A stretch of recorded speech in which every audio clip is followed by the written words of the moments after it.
Hey everyone, Dan here. Before we get into it, if you enjoy these videos, please hit the like and subscribe button. And keep in mind that these are my own thoughts, opinions, and ideas. These are not meant to be, nor should you take them as investment or trading advice in any way, shape, or form. Do your own due diligence, put in the work for yourself, and make your decisions based on that. Enjoy. All right, folks, here we are on Friday, February 16th. We're going to take a look at Lucid today. Now, Lucid trying to break this downtrend resistance that had been under for quite some time. And not only had it been under, but I mean, it was just quite a steep and consistent downfall. And so it rose up, initially failed, and then on this next attempt here this day, it took a push of over 27% to the upside to get it out. And then the following day was able to stabilize up a little bit over 2.5%. And it's mostly been moving sideways, though today it did make a higher high than anything in this group or in this swing so far. So today's high topped out at 392. So we'll see what that looks like as it potentially is showing maybe a glimmer of wanting to try to test the waters at 4. We'll see what that looks like. But these levels holding up quite well. I put in these lower levels just to be clear, but we had this level, this 377 level already on the chart, wicked off of that today. We also had this 397, anything here or above we already had on the chart. So if it does approach 4, I would look for that 397 to step in and say, oh, are you sure you want to go to 4? And then if it does, if it can creep toward that 411, 412, I would look for that to come in and say, are you sure you want to get some distance from 4, or do you want to head back down toward 4? So those are the things that I look for. If it can breach that 422, 451, basically 5, and then 547. Now, the nearest in support levels that I did just put in 352, 338, 327, and 311. So I know there's sort of a lot in a compact zone there, but as the stock price gets lower and lower, small numbers are a decent percentage. Even just a move of 8 cents today was up over 2%, almost 2.25%. So it just sort of lends itself to having some tighter in, aka more cluttered looking charts, because the percentage change can be somewhat significant. But this is obviously the zoomed out look, pretty rough. I did check out the short interest per market beat just before this, and it was a pretty staggering 30% of the float that they have as being shorted. So if that continues, I do get quite interested.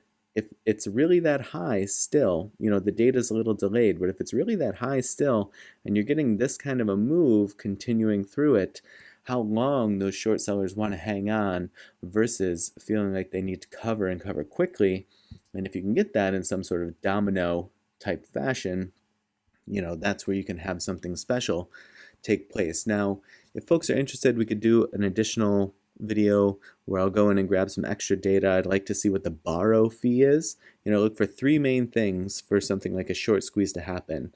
Obviously, the price moving up against a high percentage of shorts, and 30 is very high. I consider double digits to be high enough.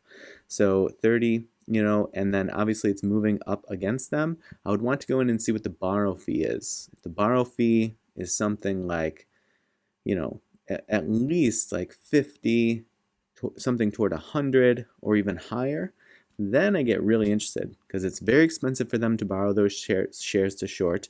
The price is just incessantly going against them, and there's a lot of them, right? There's a very high percentage. So I can go in and see if folks are interested, leave me a comment, and we could certainly do that. Now let's flip over to the Think or Swim study. All right, so this is what the Think or Swim study looks like for Lucid. We do see several triggers and fires taking place here.